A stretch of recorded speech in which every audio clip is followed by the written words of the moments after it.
Je vais vous inviter à ouvrir vos Bibles et à lire avec moi le texte de Matthieu, chapitre 17. Matthieu, le chapitre 17, à partir du verset 14. C'est le texte qu'on va lire dans les Bibles en papier, c'est-à-dire pas de Bible électronique, pas de Bible dans le téléphone.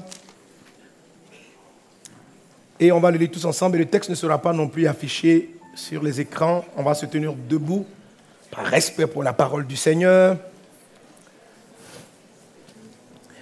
Et nous lisons ensemble, à trois, nous lisons ensemble la parole de Dieu. 1, 2, 3, on y va. Matthieu 17, verset 14 à 20. Lorsqu'il fut arrivé, foule. Bon, attends, on reprend, on est un peu en désordre. On reprend. 1, 2, 3. Lorsqu'ils furent arrivés près de la foule, un homme vint se jeter à genoux devant Jésus et dit, « Seigneur, aie pitié de mon fils qui est lunatique et qui souffre cruellement. Il tombe souvent dans le feu et souvent dans l'eau. Je l'ai amené à tes disciples et ils n'ont pas pu le guérir. » Race incrédule et perverse, répondit Jésus, « Quand serai-je avec vous et jusqu'à quand vous supporterai-je? Amenez-le-moi ici. » Jésus parla sévèrement au démon qui sortit de lui et l'enfant fut guéri à l'heure même. Alors, les disciples s'approchèrent de Jésus et lui dirent en particulier, « Pourquoi n'avons-nous pu chasser ce démon? » « C'est à cause de votre incrédulité, leur dit Jésus. Je vous le dis en vérité, si vous aviez de la foi comme un grain de sénévé, vous diriez à cette montagne, transporte-toi d'ici et là, et elle se transporterait, rien ne vous serait impossible. Mais cette sorte de démon ne sort que par la prière et le jeûne. Et par le jeûne. Amen. Et nous allons lire un deuxième passage dans le livre de Marc. L'évangile selon Marc, c'est le livre juste après Matthieu. Chapitre 1, verset 35. Vous y êtes. On attend un peu, il y en a qui n'y sont pas. Vous y êtes. Bon, on laisse les retardataires, on y va. 1, 2, 3.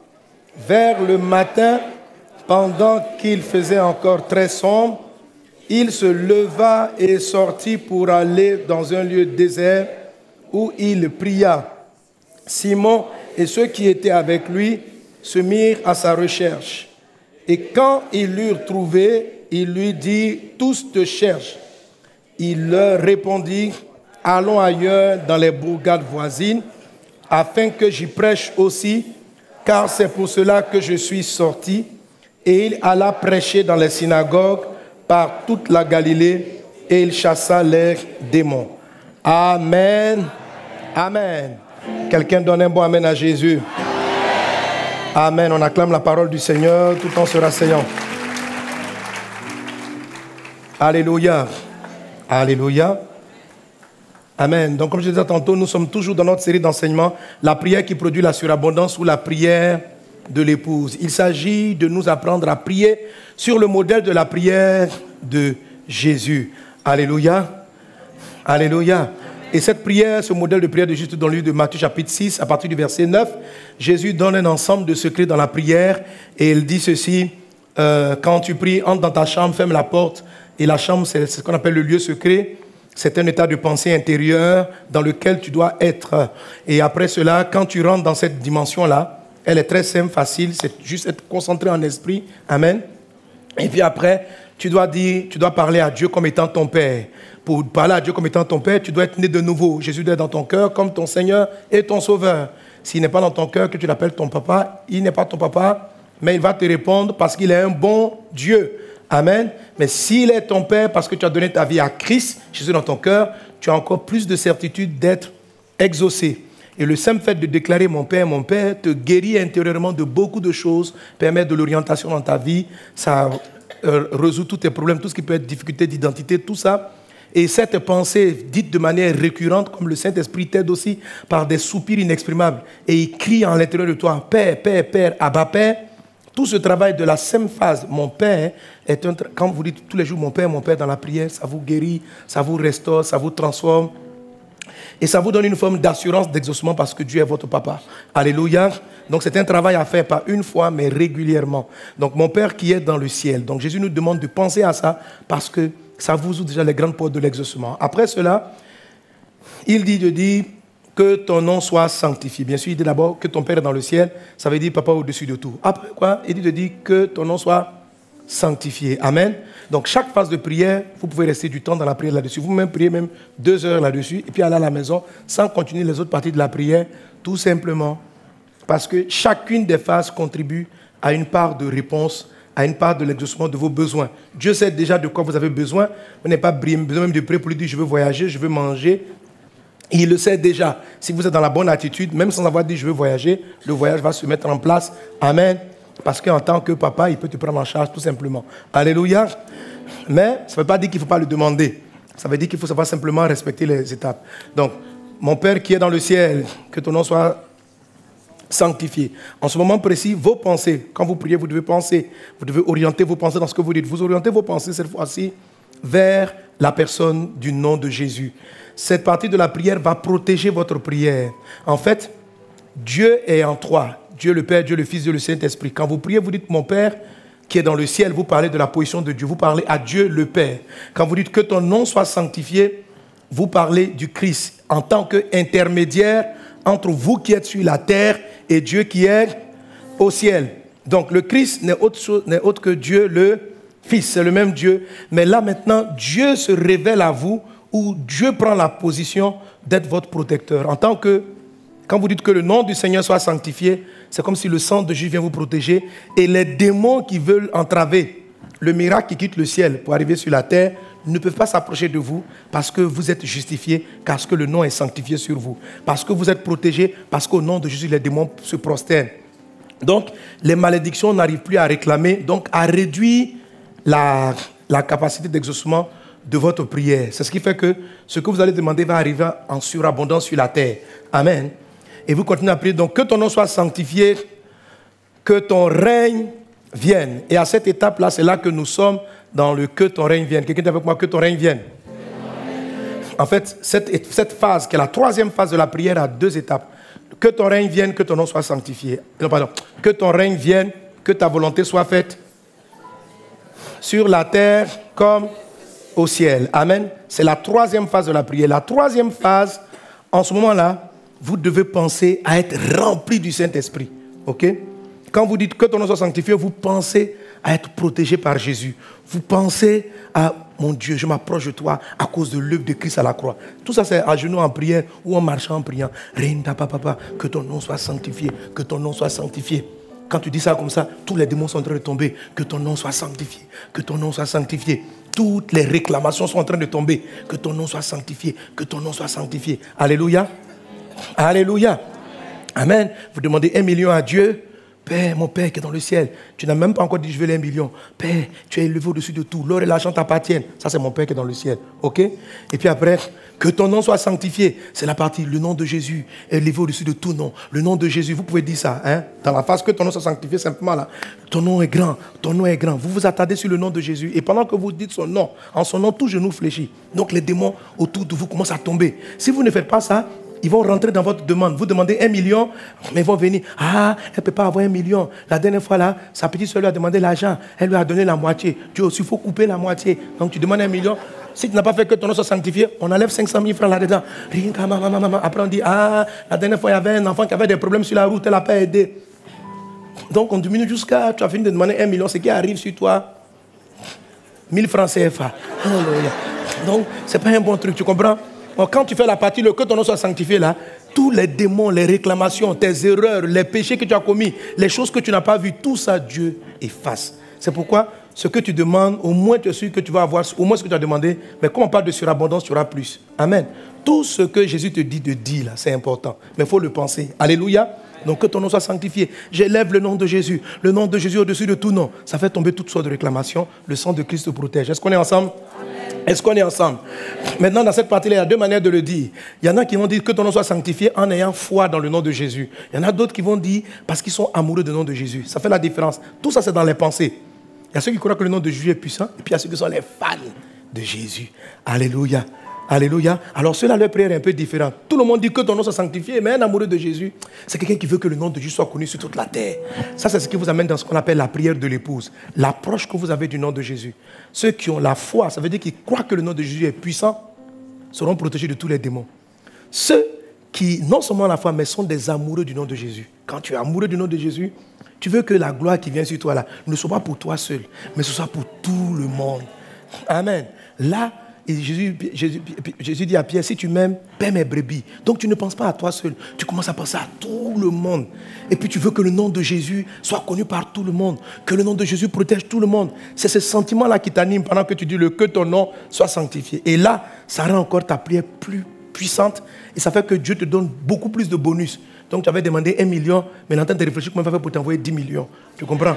Alléluia.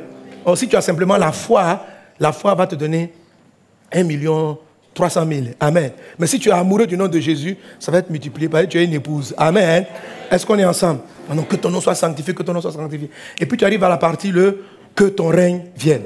Parce que Dieu envoie, c'est comme un tuyau. La chose vient dans le tuyau, le nom de Jésus protège le canal.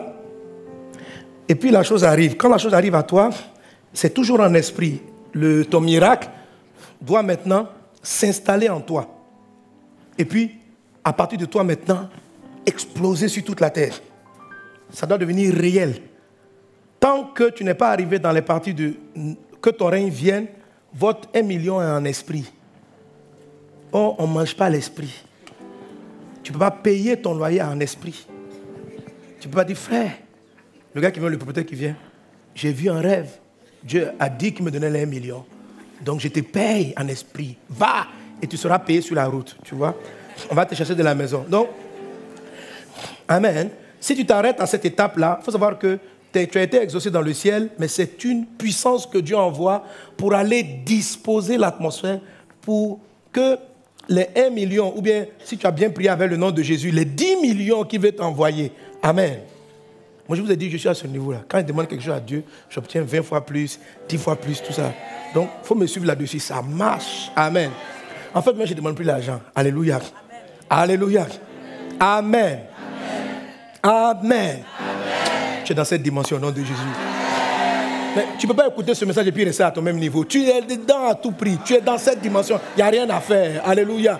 Tu es dans la prière qui produit la surabondance. Tu n'es pas dans la prière qui produit l'exaucement. Tu es dans la prière qui produit l'exaucement en surabondance. C'est deux choses différentes. Est-ce qu'on est ensemble? Amen. Et c'est pourquoi il faut suivre le nom de Père avec la bonne pensée. Amen. Avec la bonne pensée. Donc quand tu arrives après, il dit, que ton règne vienne. Là, c'est la première grande étape où tu vas quitter le domaine de l'exaucement en esprit pour devenir du réel. Pour devenir du réel. Donc il ne faut pas rater cet épisode-là. Sinon, tu seras quelqu'un qui est béni dans le ciel, mais qui n'est pas béni sur la terre. Ok? Au ciel, tu es prospère, mais sur la terre, tu es galère. Au ciel, quand tu rêves, tu vois que tu es marié, tu es en robe de mariée. Sur la terre, tu te réveilles, tu n'es toujours pas marié. Ok? Donc, quand tu arrives là, il faut refuser vraiment cet épisode-là, du que ton règne vienne. Et pourquoi dire que ton règne vienne? Que ta volonté soit faite sur la terre comme elle est faite au ciel. Pour dire simplement que la volonté est déjà faite au ciel. Maintenant, il reste à la rendre réelle sur la terre. C'est pourquoi tu dis que ta volonté soit faite sur la terre comme elle est faite au ciel. Donc au ciel, Dieu a déjà traité le dossier. Mais maintenant, il reste la terre. Alléluia. Parce que toi, tu es où ça? Sur la terre. Amen. Amen. Alors, pour que la chose soit faite sur la terre, il y a d'autres choses qui s'opposent à toi sur la terre. La Bible appelle Satan le prince de la puissance de l'air.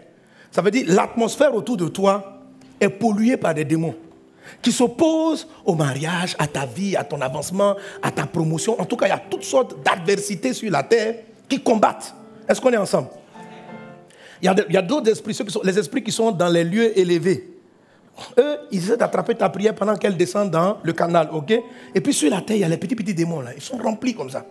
Ils sont dans l'air, ok? Quand tu dis que ton règne vienne, c'est le Saint-Esprit que tu amènes. Et le Saint-Esprit, un mot qui parle du Saint-Esprit, c'est le mot pneuma, pneu, qui veut dire l'air, le souffle. Ça veut dire le souffle. Quand Jésus a dit aux disciples, recevez le Saint-Esprit, il a soufflé sur eux, c'est du souffle. Quand Dieu a mis son esprit en l'homme, il a créé Adam et Ève, la Bible dit, il l'a soufflé. Donc c'est du souffle. Et l'air aussi qui est dans l'atmosphère là, c'est aussi du souffle. Mais il y a le souffle dans l'atmosphère, le souffle de Satan. Et puis il y a le souffle de Dieu. Le souffle de Satan, c'est l'esprit qui anime les fils de la rébellion. C'est lui qui envoie les maladies. C'est pourquoi tu es là comme ça, et puis un coup tu as la grippe. Tu vois? L'air est pollué. L'air amène dans des endroits des enfants qui sont tranquilles à vouloir faire de mauvaises choses. Les idées, il y a des mauvaises idées dans l'air. Il y a des mauvaises idées dans l'air. Les gens sont là, ils sont tranquilles. Ils se disent, mais pourquoi je n'ai pas fumé? Pourquoi je n'ai pas pris la drogue? Voilà. Pourquoi les gens ne sont pas animés de bonnes pensées? Pourquoi je ne serai pas une bonne personne? Pourquoi je n'ai pas fait du bien à mon prochain? Pourquoi la plupart des humains ont tendance à vouloir faire des choses négatives? Tu es couché un matin, toi seul, une pensée vient te voir. Mais et si tu trompais même ton mari? Et si tu trompais ta femme? Vous voyez, il y a beaucoup de pensées dans l'air. Alors, quand vous dites que ton règne vienne, vous appelez le Saint-Esprit. Et je vous ai dit, le royaume de Dieu, c'est la paix, la joie, la justice par le Saint-Esprit. Donc, quand vous appelez le Saint-Esprit, il vient, il s'installe en vous et il prend le contrôle de l'atmosphère. Parce que lui aussi, il est un souffle. Mais un souffle qui est saint, un souffle qui est pur.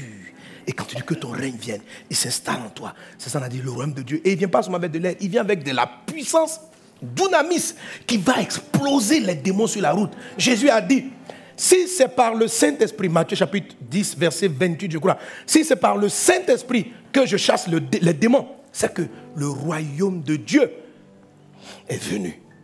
Donc quand le règne vient, le Saint-Esprit chasse les démons. Amen. Là, comme vous pouvez me donner le texte quand même. Matthieu 10, 28, je crois. Matthieu, c'est quoi? 12, 28. J'avais dit 10, 28, je m'étais trompé. Donc, si c'est par l'Esprit de Dieu que je chasse les démons, le royaume de Dieu est donc venu. Donc, quand tu dis que ton règne vienne, ce n'est pas que le royaume de Dieu est venu, là, c'est ça? Le royaume de Dieu est venu.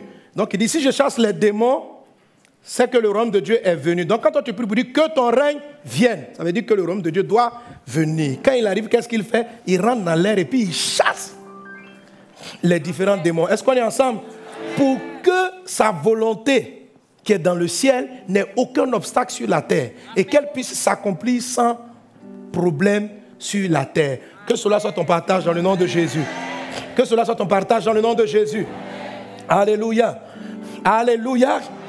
Donc quand tu dis que ton règne vienne, tu parles au Saint-Esprit. C'est ça qui fait la Trinité. Quand tu dis mon Père, tu parles à Dieu le Père. Que ton nom soit sanctifié, tu penses à Dieu le Fils, Jésus-Christ. Que ton règne vienne, tu penses au Saint-Esprit, qui est en train de prendre le pouvoir. Tu l'amènes avec la puissance, tu l'amènes avec l'énergie, avec dynamisme. Il va traiter, il va attraper les petits sorciers là, les gifler. Dehors, quitte la maison de cette... Voilà, les petits démons de maladie qui fatiguent tes enfants, qui fatiguent ta maison, les petites idées bizarres ou des palabres à la maison inutiles, des démons dans l'air provoquent, excitent les gens. Tu les paralyses simplement par cette phase. Parce que tu permets au royaume de Dieu de s'installer. Alléluia. Alors, qu'est-ce que je dois m'attendre à Dieu? Qu'est-ce que je dois m'attendre toujours dans cette phase 3, la deuxième partie de la phase 3. À quoi je dois m'attendre quand je dis à Dieu que ta volonté soit faite sur la terre comme elle est faite au ciel? Je dois manifester la volonté de Dieu, mais qu'est-ce que Jésus veut? Dieu veut que je pense à quoi exactement? En fait, quand on dit au Seigneur que ta volonté soit faite, la volonté de Dieu, retenez ça, la volonté de Dieu, c'est le moyen, c'est la route que Dieu va prendre pour t'exaucer. La volonté de Dieu, ce n'est pas... La volonté de Dieu, c'est l'exaucement. Mais ce n'est pas exactement l'exaucement. C'est le chemin que tu dois emprunter pour aller saisir l'exaucement. Alléluia. Amen. Alors, tout à l'heure, on va lire un texte qui le montre très clairement. Ici, le texte qu'on a lu tout à l'heure, Matthieu chapitre 17. Juste avant le verset 14, Jésus était sur la montagne en train de prier et il a eu la transfiguration. Les disciples qui étaient avec lui ont vu la gloire de Dieu, tout ça. Mais il était monté avec, je crois, 2 ou 3 disciples. Et les autres disciples étaient sous la montagne et étaient en dessous de la montagne, dans la vallée. Et là, on leur a amené un enfant qui était possédé. Les disciples ont essayé de chasser les démons. Le démon n'est pas parti. Donc, ils n'arrivent pas à bien faire venir le règne de Dieu. Parce que quand le règne de Dieu arrive, les démons s'en vont. Vous suivez? Et l'enfant n'a pas été guéri. Lorsque Jésus descend de la montagne, le père de l'enfant l'approche. Nous sommes donc en Matthieu 17, 14. Il approche, il dit à Jésus, « Maître, maître !» Lorsqu'il fait arriver près de la foule, un homme vint se jeter à genoux devant Jésus et dit, « Seigneur, aie pitié de mon fils qui est lunatique et qui souffre cruellement. Il tombe souvent dans le feu et souvent dans l'eau. Je l'ai amené à tes disciples et ils n'ont pas pu le guérir. Ce n'est pas qu'ils n'ont pas essayé, ils n'y sont pas arrivés. Alléluia. Est-ce que la promesse ou la volonté de Dieu pour cet enfant, c'est qu'il soit guéri? Dieu veut que l'enfant soit guéri. Vous savez, il y a des fois vous pouvez prier et puis ne pas avoir de résultat. Ok? Les disciples ont prié, ils n'ont pas eu de résultat. Mais est-ce que c'est parce que tu n'as pas eu de résultat que Dieu ne veut pas que tu aies ce résultat-là? Tu pries pour ta santé et elle n'arrive pas. Ne sois pas dans ce genre de fausse doctrine pour dire si Dieu ne veut pas me donner la santé, que sa volonté soit faite. Quand on dit que la volonté de Dieu soit faite, ce n'est pas ce genre de choses-là. Pourquoi tu vas prendre plaisir à ce que tu sois malade? Pourquoi Dieu prendra plaisir à ce que tu continues de pleurer? Pourquoi tu vas prendre plaisir à ce que tu sois dans la misère? Pourquoi tu vas prendre plaisir à ce que tu n'arrives pas à payer ton loyer à la fin du mois? Qu'est-ce que ça lui donne? Pour dire si c'est la volonté de Dieu. Une épreuve qui ne finit jamais, ce n'est plus une épreuve, c'est un problème. Amen. Dans la vie, Dieu nous permet de passer par des épreuves. Mais c'est quelle épreuve qui a commencé depuis là, ce n'est pas fini. Ça fait 20 ans que tu es dans la même épreuve là. Il faut t'arrêter pour dire, l'affaire là, ça ressemble plus à épreuve. Hein. Ça ressemble à une autre chose. Il faut qu'on revoie un peu la situation. Il y a des épreuves qui ne sont pas des épreuves. Il y a des épreuves qui sont des problèmes. Il y a une attaque chronique contre ta vie. Et c'est parce que tu ne sais pas prier. Et tu es confronté là. Depuis que l'enfant était enfant, ce démon-là le tourmentait. Les disciples sont venus confronter au nom de Jésus. Parce qu'en quoi ils ont chassé le démon? Ils ont tenté de le chasser au nom de Jésus. Oh, pasteur dit, quand tu dis au nom de Jésus, ça marche toujours. Voici le nom de Jésus appliqué contre un démon qui n'arrive pas à fonctionner. Parce que la prière ne s'arrête pas à dire que ton nom soit sanctifié. Après que ton nom soit sanctifié, il y a d'autres choses qui peuvent venir en ligne de compte pour traiter certains types de problèmes et manifester la surabondance. Est-ce qu'on est ensemble? Donc ils sont coincés devant ce démon et Jésus arrive. Il regarde le démon avec sévérité. L'enfant chasse le démon en une fraction de seconde. Pas d'ici. Pouf, l'enfant est délivré. L'enfant est guéri. Un problème opiniâtre qui a duré depuis des années vient d'être résolu. Et les disciples, en aparté, vont demander à Jésus, mais maître, vraiment cette histoire, on ne comprend pas quoi. On a appliqué la formule. Tu dis que devant tout démon, chassez-le au nom de Jésus, il va partir. Cette fois-ci, on dit au nom de Jésus, il ne s'en va pas. J'ai prié pour la situation là. Ça ne change pas. Il y a quoi? Parce que peut-être que les disciples même ont abandonné le papa et son enfant pour dire, si Dieu ne veut pas que ton enfant soit délivré, on va faire comment? Mais ce que Jésus nous a dit de faire là, on a fait. Ah, vraiment, nous, on ne peut plus. On ne peut plus. Sinon, on a obéi. Hein? On a obéi. Et quand Jésus arrive, il a dit, mais pourquoi ça n'a pas marché? Jésus leur a mal parlé. Il dit, incrédule, race perverse. J'ai été choqué, il dit, ah, maître, on a fait quoi? Il dit, c'est à cause de votre incrédulité de Jésus. Je vous le dis en vérité. Si vous... Et il va dire quoi? Si vous aviez de la foi. Donc, qu'est-ce que Christ va dire? Ce qui a manqué, c'est une dose de foi. Autrement dit, une dose de puissance.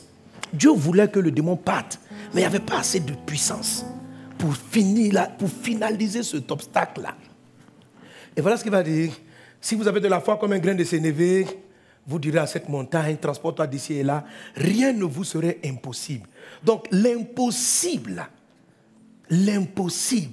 peut devenir possible dépendamment de votre manière de prier. Et on va voir la suite. Alléluia. Alléluia. Maintenant, dis avec moi. Mais cette sorte de démon ne sort que par la prière et par le jeûne. Alléluia. Donc ce démon-là n'a pas pu être chassé, malgré que la volonté de Dieu soit que ce démon disparaisse. Il n'a pas pu être chassé parce que les disciples n'avaient pas la foi. Et les disciples n'ont pas eu la foi suffisante pour le traiter parce qu'avant de le rencontrer, ils n'ont pas jeûné et prié. Et Jésus va dire, cette sorte de démon, il faut que tu comprennes ce matin qu'il y a une catégorie de problèmes, il y a une sorte de problème. Si tu ne gênes pas et tu ne pries pas, le problème ne sera pas traité. La volonté de Dieu peut être que tu te maries, mais cette sorte de célibat, il y a des célibats, sans jeûner prière, on est marié. Mais dans ton cas là, cette sorte, amen. Il y a des gens, depuis longtemps, ils cherchent du travail. Laisse-moi te dire aujourd'hui, cette sorte de chômage. Alléluia. Amen. Ce n'est pas toutes les sortes. Je ne peux pas te dire exactement quelle est ta situation à toi. Mais il faut que tu sois conscient que les problèmes ont différentes catégories et différentes sortes. Et Jésus dit, il y a une sorte de démon qu'on ne peut traiter que par le jeûne et la prière. Il y a une sorte de problème. C'est-à-dire, alors, on a dit tout à l'heure que quand tu pries, quand tu dis que ton règne vienne, que quand le royaume de Dieu vient là, il chasse les démons par le Saint-Esprit. C'est parce qu'on a dit, quand le royaume de Dieu arrive, il apporte la justice. Donc, il y a des formes d'injustice qui ne peuvent être traitées que par le jeûne et la prière. Il y a des sortes de troubles. Car le royaume de Dieu, c'est la paix. Le contraire de la paix, c'est le trouble. Il y a des sortes de confusion. Pas toutes les sortes de confusion, mais il y a des sortes de confusion qu'on ne peut traiter que par le jeûne et la prière. Mon frère, de temps en temps, ma soeur, tu dois jeûner et prier. Est-ce qu'on est ensemble? Il y a trop de gens qui n'aiment pas jeûner et prier. Tu sais, il y a un monsieur qu'on appelle Ésaü. Il s'appelle, son frère jumeau s'appelait Jacob. À cause des lentilles, petits pois, pimentés avec une sauce là. À cause de cela, il a perdu son droit d'aînesse. Il a bradé son droit d'aînesse pour pouvoir manger. Et je crois que... Vous savez pourquoi les gens ne veulent pas jeûner? Jeûner, ce n'est pas prendre un petit déjeuner. Ce n'est pas prendre un déjeuner à midi. Ce n'est pas prendre, pas prendre un repas le soir. Mais il y a des gens, quand on dit de jeûner, ils ont toujours des explications. Est-ce que tu me suis? Et souvent, quand on lit l'histoire de Ésaü, on a envie de dire, mais le gars là, même, il est insensé. Est-ce que tu sais que tu lui ressembles? À cause de ton plat de foutou sauce graine. Ce démon-là, à cause d'un plat de foutou. Pourquoi ils n'ont pas gêné? Parce que peut-être que le repas de midi, là, il s'imagine que s'il le saute, ça ne sera pas bien. Lui, mes amis, à cause d'un plat de lentilles, il a bradé son droit d'aînesse. Combien de mariages, de célibats ont perduré à cause de ce que tu ne veux pas te priver 2 jours d'affilée sans manger et sans boire. Depuis que tu es dans l'église, tu n'as jamais fait ce qu'on appelle le jeûne d'Esther. 3 jours sans manger, sans boire, pour aborder un sujet. Il y a une catégorie de problèmes qui ne pourront pas bouger si tu ne jeûnes pas et ne pries pas. Il y en a qui sont là qui vont te blaguer. Jésus a tout accompli, il a tout accompli. Frère, reste là, il a tout accompli.